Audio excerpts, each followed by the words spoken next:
Hey guys, welcome back to another episode of the podcast Strikes Back. My name is George and you're listening to our weekly show, Top 8, where we break down this week's biggest news in the world of movies. And joining me this week is Connor. Hello. And Benny. Morning. Guys, episode 20 of the podcast Strikes Back. Woo! We made it. Hooray. Thanks for anyone who has listened to us. We're on iTunes, we're on YouTube. Big week this week. What have you guys been watching, Connor? So we all recently saw Furious 8. Jesus, there's a lot of them. So I went back and watched number 5 in the series because cool. we all kind of identified that as the beginning of what the franchise is now. The beginning of the end. Yeah. I loved it. I thought it's such a cool little film. Little film. Yeah. It's the biggest man in Hollywood in it. It feels little now compared to the... That's kind of the thing that I found. Like I remember at the time thinking like this is so ridiculous and so kind of otherworldly, but compared to the films now, it's just such a contained. Yeah, they've just taken it to that extra mile, haven't they? Yeah. Oh, just completely. Benny, what have you been watching? So Doctor Who returned last week after 18 months off the air.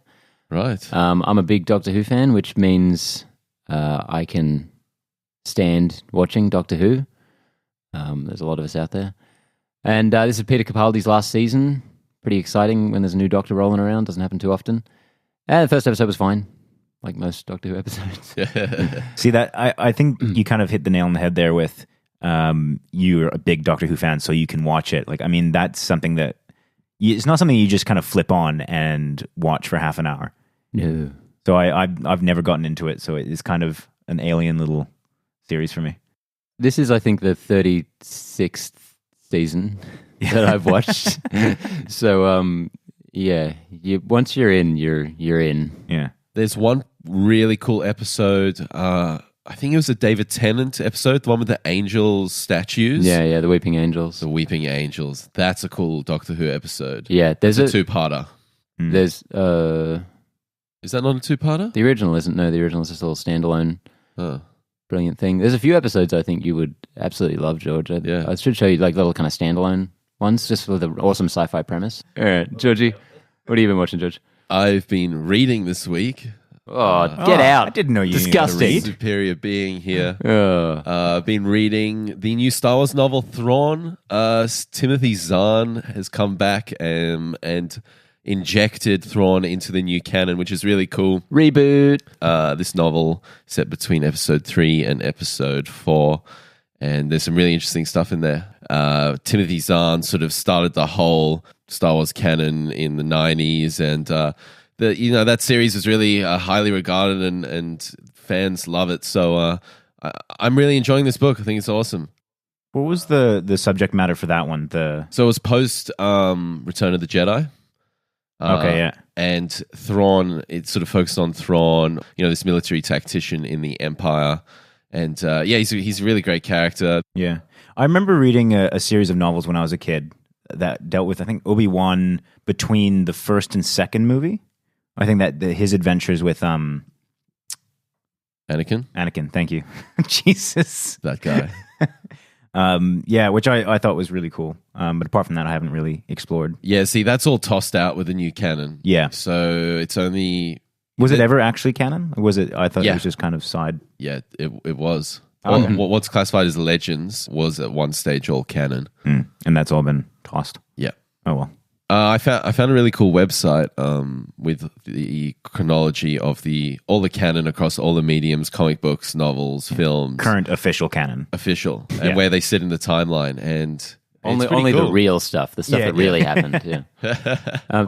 Thrawn's in Rebels, isn't he? Yeah. I haven't really enjoyed him in Rebels. Yeah. He's just kind of let the Rebels go every time. And you reckon he's going to pop into the movies anytime soon? I hope so. Yeah. It'd be cool to get him in episode 8. He's one of the very few kind of expanded universe characters that anyone's probably actually heard of who hasn't really delved into it. Yeah, I mean, last year's Star Wars Celebration, they announced the Thrawn novel and everyone went nuts. So he's very highly regarded. Everyone loves him. And go check out this book. I'm really digging it. Yeah, we'll do. All right. Yeah, On to the sure news. You will. I won't. On to the news. All right. First on our list, Fox has quite recently actually just announced release dates for several movies, including Deadpool 2, X-Men 7, and New Mutants. Yeah, so this is all X-Men related properties. Yeah. I think that came out this morning. Yeah. Fresh scoop. So New Mutants is slated to come out the 13th of April, 2018. Deadpool was June in 2018, and Dark Phoenix, which is the name for the next X-Men. Yeah, I know. That's exactly what I said when I heard it. Is slated to come out November 2018. So 3 X-Men films next year. That is an ambitious. Well, I mean, but Deadpool really isn't an X-Men film. It's an X-Men film. He's from X-Men. I know he is from X-Men, and I know he's part of that. Do we have to explain the franchises to you again, Connor? No, like I understand, but I mean, It's a shared universe. it is a shared universe. It's all but connected. when you watch Deadpool, I didn't really get the sense that it was part of that. He's the Ant-Man of Fox's shared universe. Yeah. I love that. Not Ant-Man's the Deadpool of Marvel's universe. The other way around. So I guess the biggest thing to come out of this is the Dark Phoenix title. Which kind of gives away what it'll be about. Oh, I don't know. I don't know. Yeah. It could be anything, subtle, really. very Yeah, subtle. So they've tried to tackle the Dark Phoenix saga before in X-Men 3, which was Brett Ratner's fantastic adaptation of that much beloved saga, and they really didn't nail it on any level. Just as a fun superhero film, that X-Men 3, The Last Stand, didn't really resonate with audiences, didn't resonate with me. Better than Apocalypse. Anything is better than Apocalypse. Yeah. That was. And there we go. Apocalypse again is tackling the Phoenix bullshit as well. Yeah. They had briefly and at the for end no good reason. And we will build a better one. Oh god, That movie. I knew that movie was complete shit. The moment that this line happened, like, "What are you doing?" Learning. I was like, I'm out. This is shit. Oscar Isaacs, man, I love that guy, and he did the best he could with that script. But Apocalypse, just what a terrible film on so many levels. Every level, just every goddamn level. All of the levels. That kind of character is really difficult to pull off if you think about it. Like, you have to hit so many kind of subtleties in that character for that to come across as some kind of, powerful, almighty, evil villain. That, like, yeah, it's such an ambitious thing to tackle, and they just didn't even come close. It's not bloody Othello. It's just, they just had to be menacing and look cool. Who cares? Is Bryan Singer making this new? No, Simon Kinberg's. It's his directorial debut. Oh God. Yeah. I mean, at this point, can they really? They're starting so low that anything they do is probably going to be a step up from the previous one. Well, but the X-Men franchise is so up and down. Like, this should be an up again. Oh, well, I mean, hopefully it is. Yeah, hopefully. We've heard cosmic scale level storytelling here. Cool. I hope they do it well. Evidently, Cody Smith-McPhee is coming back as Nightcrawler. I liked him in the film. He was the only thing I liked in Apocalypse. Wow. I don't know if you guys are on the same page. Nope. Yeah, look, I remember so little from that film. I hate the X-Kids. I think just because I like Nightcrawler as a character, so when he's on screen in a film, I'm kind of stoked. Yeah. I liked Quicksilver. Not Quicksilver. He was a really fast guy. Quicksilver. It is Quicksilver. Nailed it. Yeah, almost. Didn't quite stick the landing. He's unsure of himself I'm so now. unsure. I was like, I just kind of looked at you two and be like, is it right? We've got him very Eyebrows. scared. Eyebrows. I mean, Quicksilver was kind of a fan favorite for that film, just because he was probably the only entertaining part of that film. Quicksilver's sequence, which worked so well in Days of Future Past, was tried to he tried to replicate that in Apocalypse, and it was just so mediocre compared to the first one. Well, I feel like it was mediocre because it just straight up copied the first one. Yeah, probably. It made it bigger and more explosive. Yeah, and the first one was cool, and it was I don't know if I'd say it's original, but it was just tackled really well. And to see it just kind of hammed into this film because it was successful in the first one just felt disappointing. It's hard to do speed in film. I think that's why The Flash has never really been properly portrayed or encountered. Yeah. And the way he did it in Days of Future Past was, I thought, a really effective way to a very fun scene. And yeah, as I said, the second one just didn't work. I don't really actually know anything about New Mutants. All I know is Negasonic Teenage Warrior from Deadpool. Warhead. Negasonic Teenage Warhead. Oh. What did you say? Teenage Warrior? What the hell? What are you talking What is about? that from? What are you talking about, Connor? Anyway, Negasonic Teenage Warhead is going to be in New Mutants. Yeah. I think it's going to be kind of like an ensemble of kids, young X-Men. But I think Dark Phoenix is going to be that as well. I'm curious when Dark Phoenix is going to be set, because they've really advanced the timeline of this new continuity very quickly. Like, I think most of the original X-Men characters like Beast were in their 40s in the last X-Men movie, if you actually look at the years that they're set in, which is kind of hilarious. Yeah, they didn't do that very well, did they? It's horrific. Like Scott Summers' older brother, Havoc, who died in the last one, he fought in Nam. and then he must have been in his 40s when he died, I guess. Yeah. So if they do another 10-year jump in this one, it's just going to be hilarious. I think when they set that sort of decade by decade precedent with the 70s, 80s, and now this one's 90s, it just sets yourself up for failure. It's a huge mistake. You're shooting yourself in the foot. You're over-promising, and it's hard to deliver on those fronts, especially in age continuity. Yeah. I mean, it's not the biggest deal, but it's just kind of reflective of the whole franchise, I think. It feels very Fox. Yeah, they don't take that extra care and level of detail. Everything's gimmicky. Everything's kind of pushed to the forefront, and that's why I'm concerned about Dark Phoenix. Dark Phoenix, it seems almost like a Venom in Spider-Man 3. Push him in there. It's a fan favorite. We have a checklist, and we just want to tick it off. Yeah. Like, get Dark Phoenix in there. Anyway, all that being said, Fox has had a fantastic year with their X-Men stuff, so maybe it'll work out. Maybe. Yeah. the sound of a hopeful man. It's roll of the dice with those guys. It could be brilliant. You've seen Legion. Yeah. And that evidently everyone's just saying it's blown it out of the park. It's amazing. Yeah, it's right up there with anything in the X-Men franchise at this point. I'm very keen to check that out. So, hey, I think we're all hopeful, but I have no faith. I have no hope, no faith. We'll see how it goes. My prediction is that Deadpool 2 will obviously be quite good. I have hope for New Mutants. Dark Phoenix, I'm just going to put in the same camp as Apocalypse. Oh, those are my official predictions for that. It's not overly hopeful.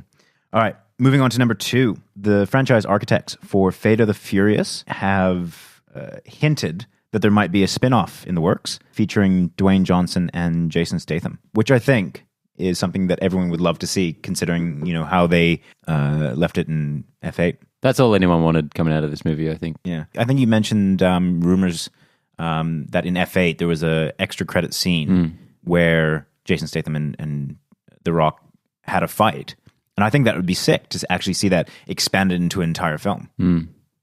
They're clearly having fun. Their on-screen chemistry in episode 8. Episode 8, what? Fast and Furious 8 was very evident. So it's cool that they're teaming up.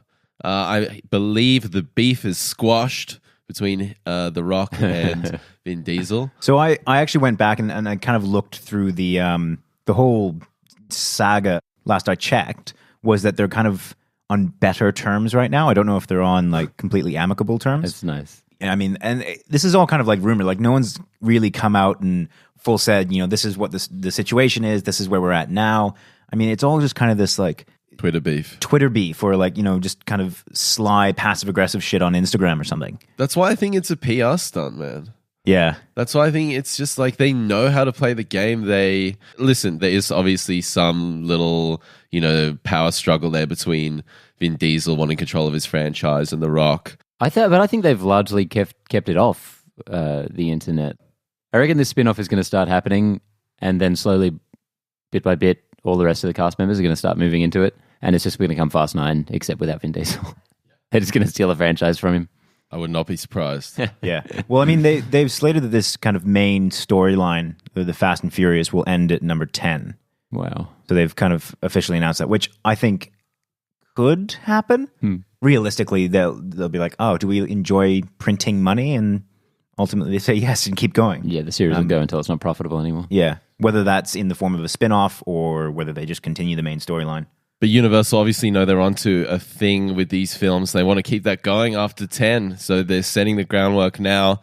Man, I would be surprised if we see 10 sequels to a whole new Rock Statham series.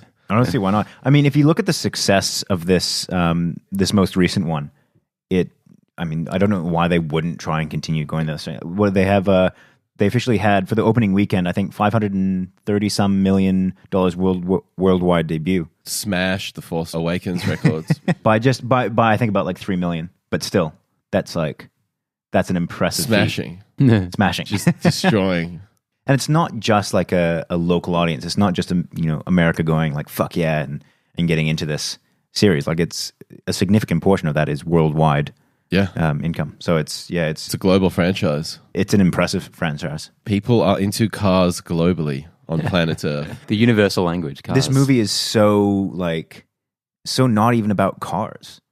Like how dare you? How dare as I said, you, I sir. went back to number 5, and number 5 has so much more cars or car related kind of stuff in it that it makes F8 look barely part of a kind of car franchise. Like they've got some sick cars in it, but yeah. What is it about these movies that speaks to so many people around the world? A bunch of giant bald dudes Dwayne "The Rock" Johnson in cars sometimes, yeah, I guess. And if you haven't checked out our Fate of the Furious review, go check that out on our iTunes and YouTube channels. Bing, bing, bing, bing, bing. All right, let's move on.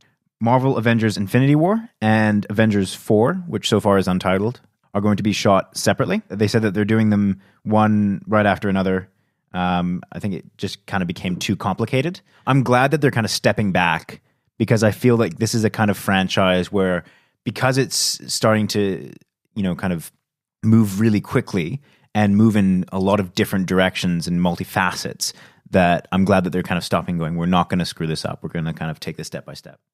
They really seem to be separating Avengers 3 and 4 more and more as it goes on, because they were initially announced as one project and, just one Infinity War. Yeah. But it was like part 1 and part 2. Yeah. It seems at this point, though, they could be completely separate movies. There's been a number of films that have kind of tried to do that Matrix sequel thing, which is shoot them concurrently. Pirates did it.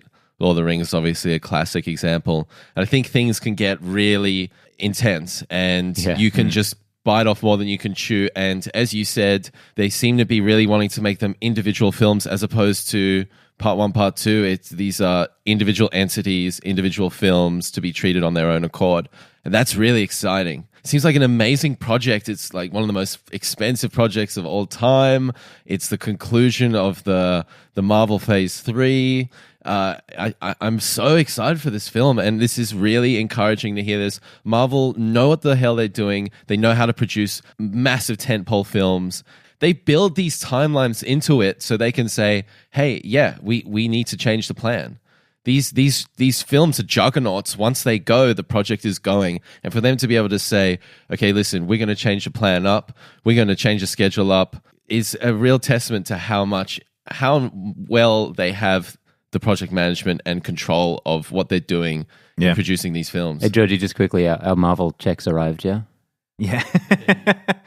Shut up. The endorsement. Shut up. Yeah, look, it's interesting that you mentioned Lord of the Rings because, as you said, it is a really classic example of how to do that kind of concurrent project well. But I mean, Peter Jackson has said that he had at least a year of just solid prep work before he even started shooting. Like they were designing sets and doing storyboards. They had everything planned out to a T before they tried to take on that kind of mammoth project. And as we saw with his second project, which was The Hobbit, if you don't have that kind of planning, that type of shot or that type of story just completely falls apart. Because I think he said that once Del Toro pulled out, he had something like 1 or 2 months to set up everything, and he was just How do you do that? It completely shows. catching up the entire time. Like he just didn't have scripts, he didn't have storyboards, he didn't have sets completed like until the day of him shooting.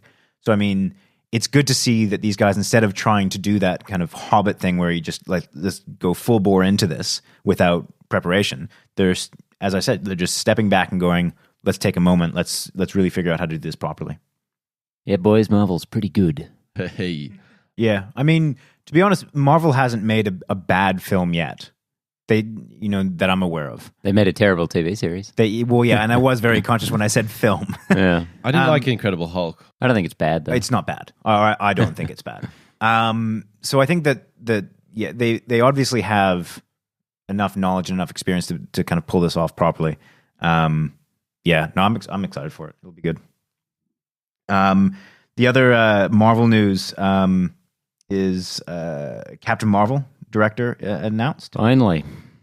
Yeah, this is an Directors. exciting directors. Sorry, yeah. Bowden and Fleck, I think. Mississippi Grind and Half Nelson. So what I hear about Mississippi Grind is that it's a character piece. Mississippi Grind is awesome. Really, really good movie. Very, very small production, though.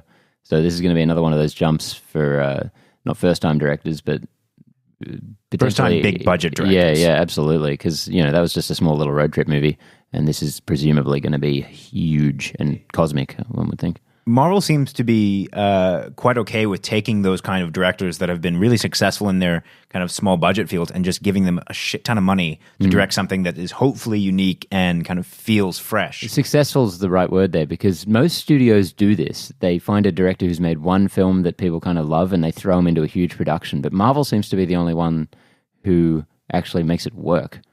I mean, their track record is impeccable. The Russo brothers. You, Me, and Dupree, they did. And Yeah. now they're making the biggest franchise in the Peyton world. Reed, Ant-Man, he really stepped up to the plate, I feel. Yeah. Scott Derrickson. Scott Derrickson, Doctor Strange. Yeah. And the classic is James Gunn for Guardians of the Galaxy. Well, and they're trying again with Thor Ragnarok. Yeah, Taika Waititi. They just, I think they really know how to guide these directors through the process of taking it up a notch. And they probably take a lot of the, weight off their shoulders and allow them to just kind of do what they need to do. Yeah. Unless you're Joss Whedon, then they put a lot more weight on your shoulders, it seems. But around phase one time, a lot of people had bad experiences with Marvel. Okay. Like Jon Favreau. Of There's course. huge falling out with them. I think they've gotten a lot better at working with directors and even picking directors who can maybe work within their system a little better. Yeah. But I mean, Joss Whedon is kind of one of those directors where you feel as though he can bear that kind of stress, where like he's got enough experience in the industry and he is kind of a force unto himself that was going to almost be inevitable that his experience was less guided and more kind of clashy. Yeah, he was a veteran by that stage, but still he hadn't done anything to the scale of Avengers. No, not even close. Oh, certainly. We love Marvel. Yeah. I'm glad they've got a female director on this for Captain Marvel. I think that was important. Yeah. It's a pity it's not a soul woman, but, A soul woman. a soul woman. Soul woman. Soul woman. Soul woman. But hey, they obviously seem like a good pair, so I have faith. Yeah. I have faith in Marvel till the day I die. And then there's one more piece of Marvel news, I believe. So James Gunn. James Gunn has been confirmed for Galaxy 3. Guardians of the Galaxy 3. Galaxy Quest 3. Yeah. Skip 2. He was kind of like playing the cat and mouse thing. Will I do it? Won't I do it? Will you pay me $100 million? He was going to do it. Yeah. As if he wouldn't. He's just knows how to do it. Hopefully number 2 is good as number 1. All early word suggests it is, at least. Yeah, but It's number 1. ever since Rogue One did that, man, I don't trust those test screenings at all. Those early reviews, they get the punters in like us. Yeah. They give us toys and we say this is the best thing ever. Yeah, you came out of Beauty and the Beast pretty hyped up, actually. Seriously. You love that movie.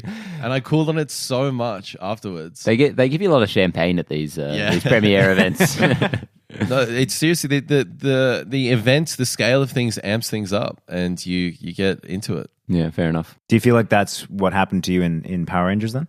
No. Power Rangers. No, All-time no. classic. I definitely wasn't at all. bribed on that one. It's up there with Goodfellas. Sorry, I called it early on Marvel news. There's one more piece there. Kevin Feige says Phase 4 will be very, very different from Phase 3. Wow. I hope so. And I've mentioned this before with Marvel. I hope they take it in a very different direction. I hope they like kill off half the character list in Marvel. Jesus. No, I do, because I think that Cut them down. Yeah, I honestly think that at this point, you've almost reached saturation point with characters like Iron Man and Captain America. How about they just retire and have a happy ending? No, kill them all. Kill them all.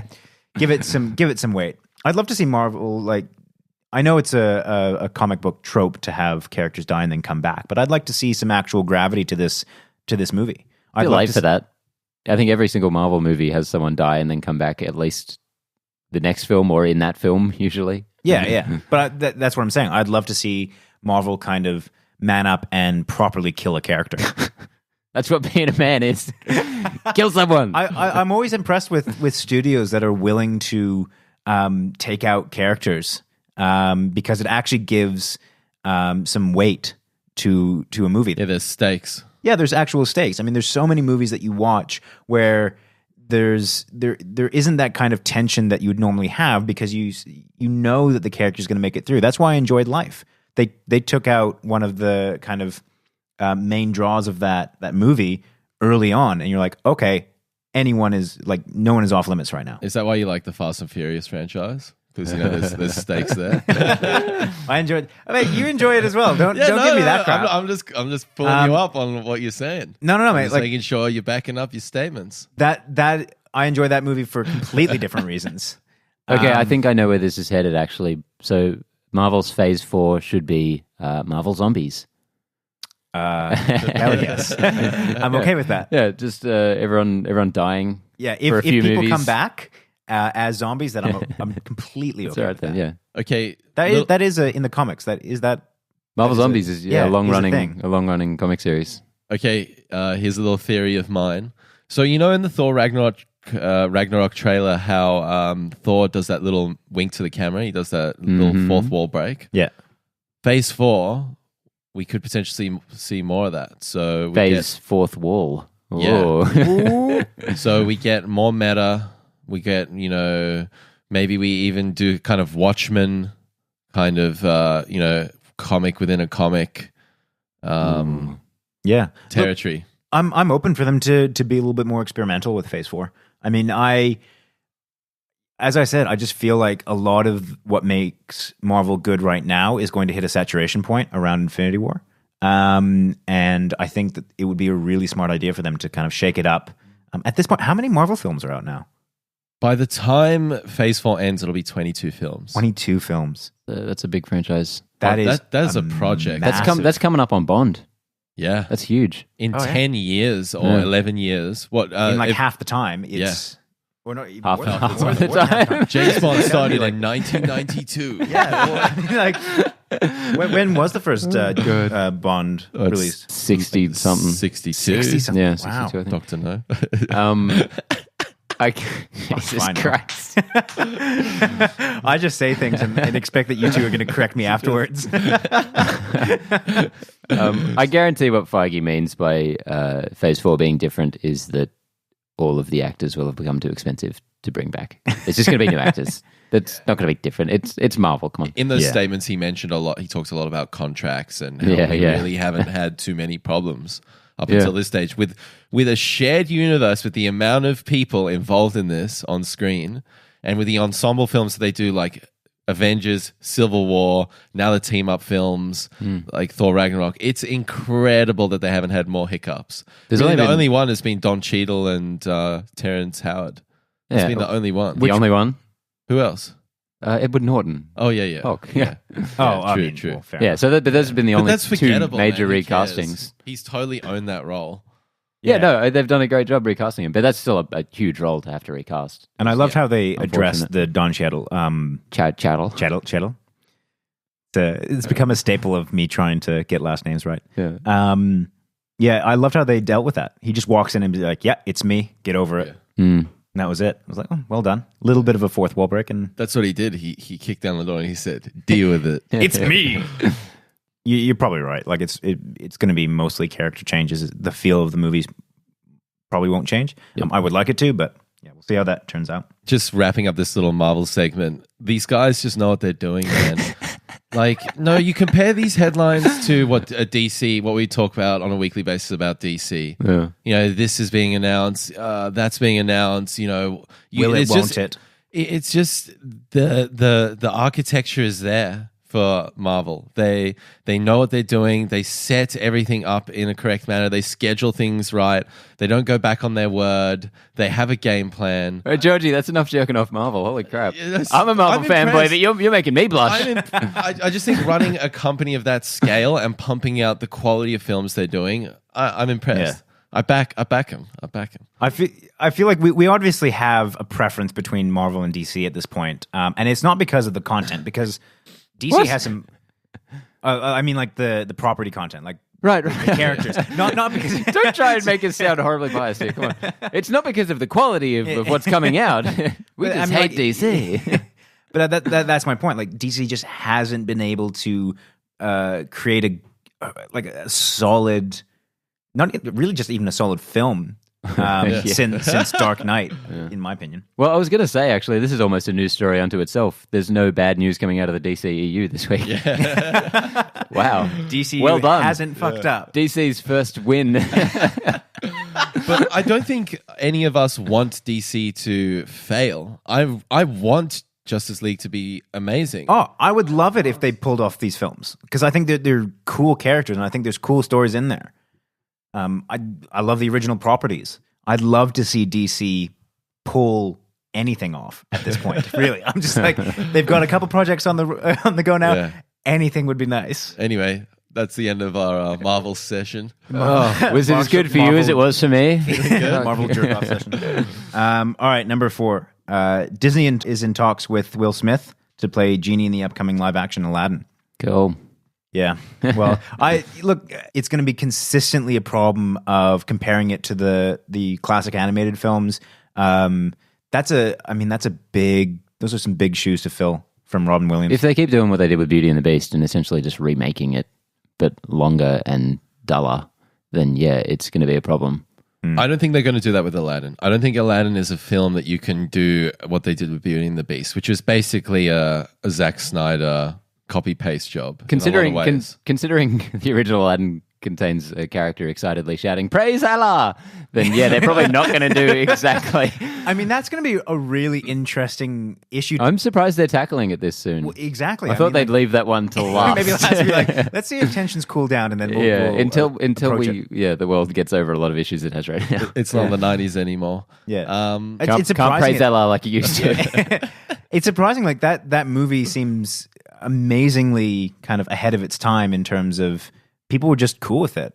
And it'd be really great if my concern is that they'll dull everything down and make it acceptable. I say in quotation marks. I think they're going to take more of the Jungle Book approach with this. I think it's going to be a bit more gritty and realistic, grounded Aladdin. I mean, of course, it is. Okay. Like, I mean, all of these are going to be, again, with the exception of Beauty and the Beast, all feel a little bit more gritty. I mean, even Beauty and the Beast feels more, I guess, gritty. Apparently, The untold tale. just the Beast like tearing through people, just really like gory shit. Never saw this coming. I'm just imagining like the Ridley Scott Aladdin. Like his Robin Hood. Like Black Hawk Down, like the helicopter over the horizon. And I'd probably enjoy that film too. Yeah, look, I think Will Smith has got some pretty big shoes to fill. As I said, it'll be interesting how they tackle it.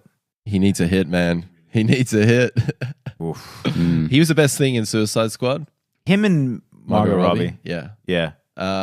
Which isn't surprising. That's not saying And much, Jai to be Courtney. honest. Oh, Captain Boomerang, he was the best part. Courtney, and that was awful. Or was Joy. great. No, Joy's a fucking legend. I liked him in that. I thought he was good. I can't agree with you. That's a Boomerang, man. big stretch to say that. I anyone in mean, that film the was- movie was garbage and used him like garbage, but I think it was just entertaining that kind of character was on screen. That's about all I can give it. Exactly. But it was just so bizarre. I mean, he was so strung out and weird. It's like, this is... Yeah. I'm glad that we did get some DC bashing in a DC. Disney. Yeah. Every story, we'll find a way to work it back in. We'll get there eventually. But I think he's a good choice for the role of the Genie. I'm so unimpressed with Disney's live action output at this point. I actually liked Cinderella, but everything else I think has been pretty plain, very average. I like Jungle Book. I thought it was very average. And now they're starting to tackle some of my absolute favorite movies from when I was a kid. So Yeah. like, It's getting into danger territory. yeah, you're coming into my territory. Yeah. Okay. All right, moving on. Number 5, the Little Hours trailer dropped. It's a big one. It's just massive story, The news right? of the week. We're scraping it at this point. No, look, We're scraping it. Wow. Wow. Yeah, look, this kind of came out of nowhere. I didn't see much press about this previously. Oh, I'm really like stretching the story. This is Carry on. This is the episode where we don't have 8 things to talk about. Yeah. So we stuff 5 things into a Marvel story. But we talked about this. I mean, like when a trailer drops, you're like, it's cool. Yeah, I think Aubrey Plaza is hilarious. Yeah, totally. She is so good in Legion. Just Yeah, to I've heard mention that that. again. Holy crap. But I think this trailer looks funny. Yeah. Yeah, It's awesome. I like that these kind of one of the biggest criticisms of this kind of movie has been that there's not much substance to it. It's just kind of swearing and dick jokes type thing, but None swearing. none swearing. But I mean, for people that think that it's too raunchy, fucking lighten up. Yeah. I mean, different strokes for different folks. Hey. Is this a prequel to Sister Act?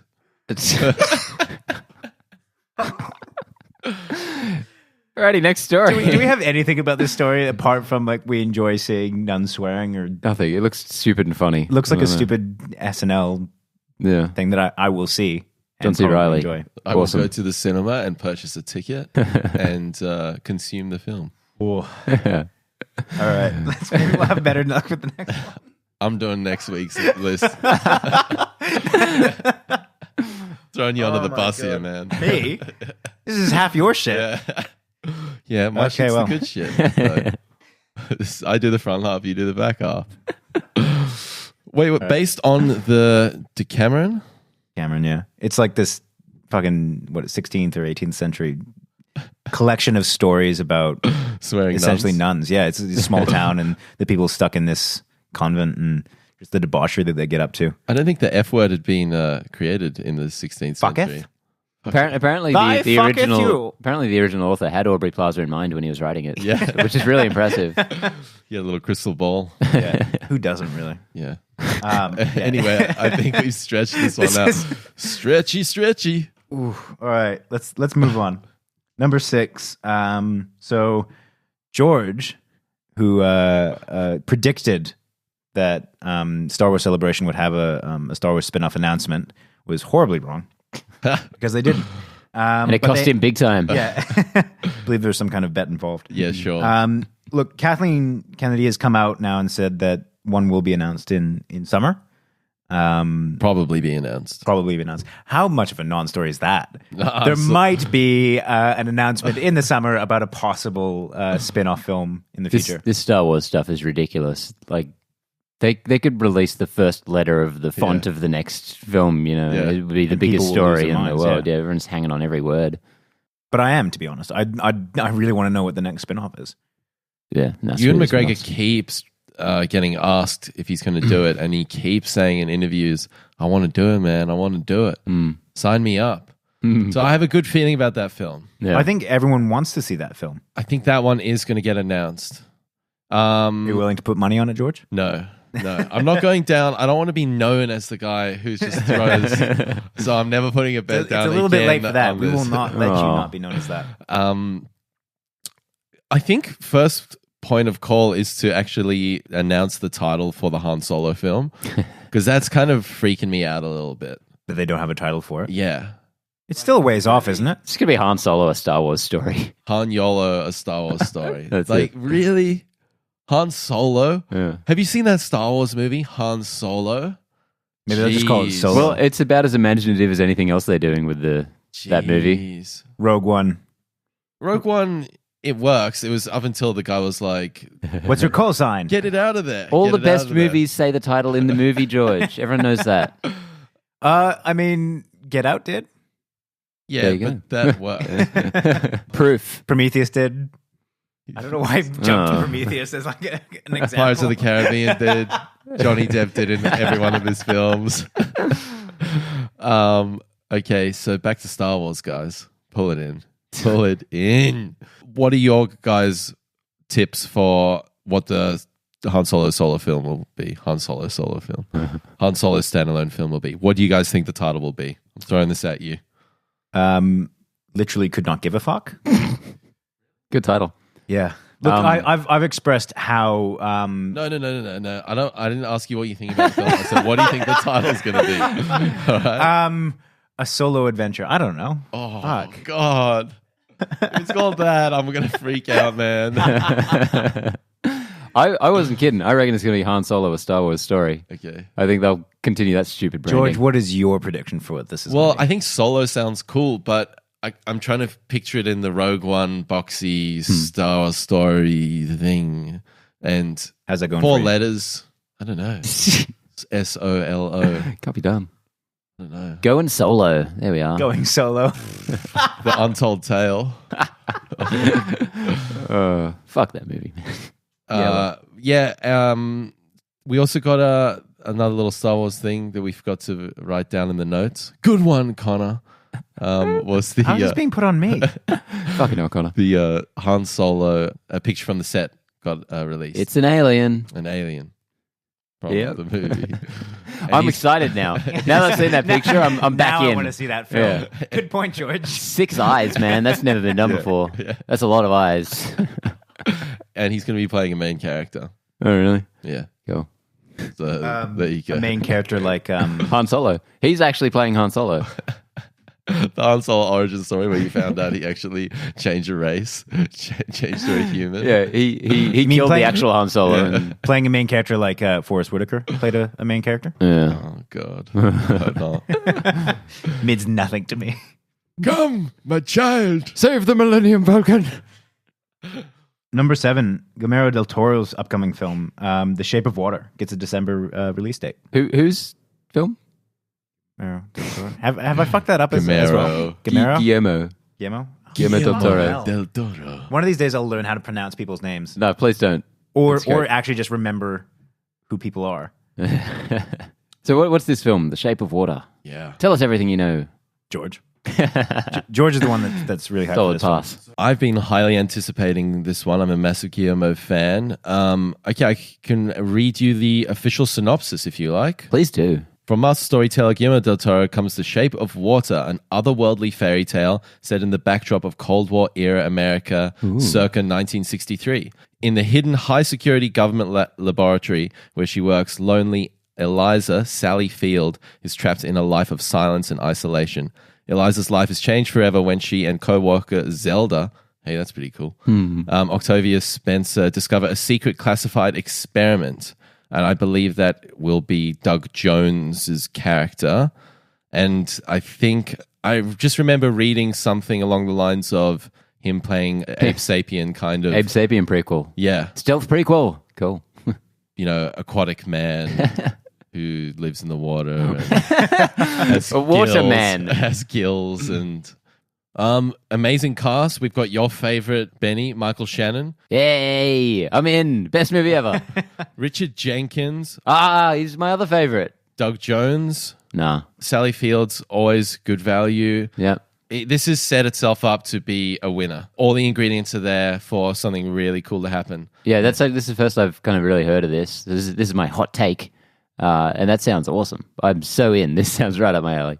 It sounds right up Del Toro's alley, really. Like this is just what he's good at doing, good at making. Yeah, this sounds like a cross between everything, like Hellboy and Pan's Labyrinth. I was going to say, it all sounds coming very together or Pan's something. Labyrinthy. And this is, once again, wartime period setting, as Pan's Labyrinth was. Yeah. So he weaves the narrative into that setting in a really effective and interesting way. So hopefully he does the same here.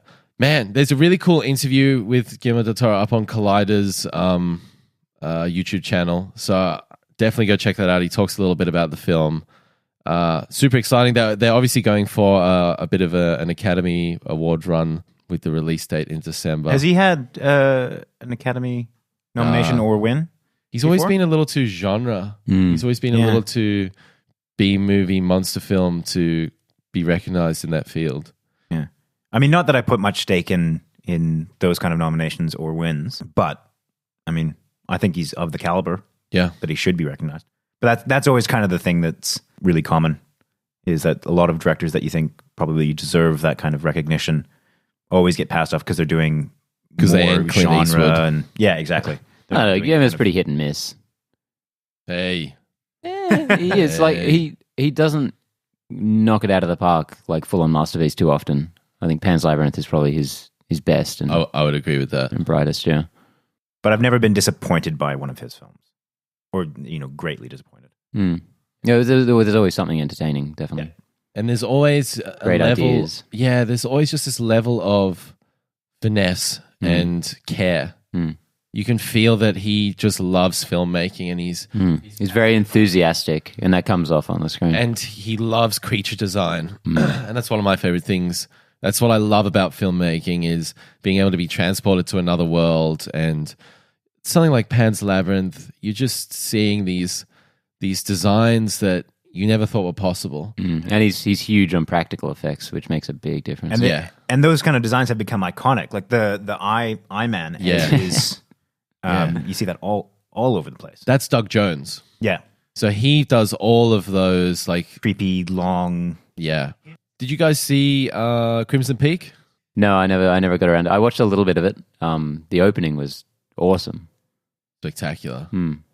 But I had very mixed things about it. Yeah, you kind of got to know it's not the best thing since sliced bread. I feel like you kind of got to come at Del Toro movies like that a lot. Like, you got to go in knowing it's a Del Toro film and not to expect kind of cinematic brilliance, but just a lot of ingenuity and interesting ideas. And maybe this is going to be his one. Maybe this will be the one. Not that I don't love all his other films, but to be hurled into the stratosphere as an Academy-nominated director, Academy Award-winning director. But once again, I think it could get too quirky, and it's just going to be not a general audience, a film geared towards the general audience. Who's Ron Perlman going to play? Ooh. Got to get him in there. Final news piece. This one gave me endless amounts of joy. Netflix has said that viewers have spent more than 500 million hours watching Adam Sandler movies. Well done, humanity. Well fucking done, everyone. We've made it.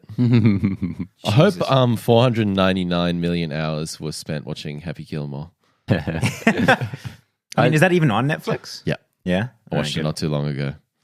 Did it hold up? Whenever I see Happy Gilmore, I get transported back to being 14-year-old George watching it and just losing my shit. Yeah. Loving every moment of it. Adam Sandler has a very kind of 90s comedy niche that doesn't quite translate that well to... Well, clearly it does. Well, I mean, yeah, I think he hits a certain type of audience that absolutely love him. You go into like American audiences, and there is a rather large proportion of American audiences that just think he is the best thing ever, which to me is so surprising because you either really love Adam Sandler or you really hate Adam Sandler. I'm kind of in the middle. You always check out the new one, don't you? Yeah, I mean, the thing I like about Adam Sandler is he's like got his thing. People knock him, but all his films, like he just goes on a vacation. Like that what was that one he did with Drew Barrymore when they went to Africa? Oh yeah, who cares? But that one. No, I know what you mean. He just rounds up all his mates, his production company, Happy Madison, and we go, hey, we're going to go fuck off Hawaii, to Africa. Yeah. That's why he's always on location for these films. People will go see these films and pay money to see these films. Heard he's one of the nicest guys in Hollywood as well. Yeah? Yeah. I got no problem with Adam Sandler. His films suck and I don't watch them. But that's it. Like his business model is amazing. Yeah. Oh, yeah. No doubt. Yeah, and I'm glad Netflix understands that. And I'm glad that they're like proud of it. Yeah. They're like, they don't give a shit that the movies are bad. It's working. Yeah. To be honest, he does have acting chops. Like he's been in films where he has performed well, and he has made good films. But it's just kind of that one. Spanglish. I would say that. I loved Funny People. Funny People, yeah. I really like that one. Yeah, that's a good one. Little Nicky was a classic. Really showed those acting Click? chops in that one. I didn't mind Click. Apart from the ending, I thought Click was a fun little film that turned out to be kind of meaningful. As I said, upright until that last 5 minutes. Look, the ending of the That's what you think. Oh god, are we going to meaning get in is? anokay fight? Yes, let's do it. Oh yeah, look, I'll defend Click. again. Apart from the last 5 minutes, I will defend that film happily.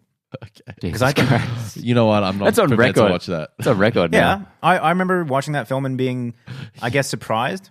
It's been a very long time since I've seen it. I feel bad, And George. Can you cut that out for Connor? We don't want the world to hear that. I feel like maybe I might regret it if I rewatched it. Maybe I've just like, Okay, from memory, that came out in 2003. So you would have been like 12 years old. oh god, maybe.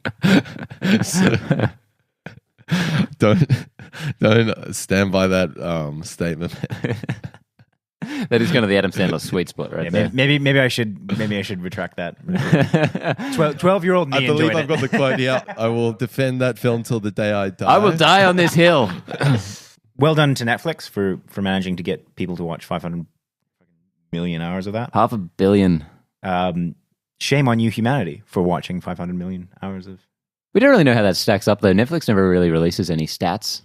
So that maybe that's like just a really middling. And when Netflix had that like 5-star rating, his movies were always really highly rated, and I was always a bit suspicious of that because like, because he's got that 7-movie contract with them. It's like, there's no way that these movies are that highly rated. Like it just does not. Maybe in the privacy of people's own homes, they're okay. Just saying what they really think about these movies. Or on podcast defending Click.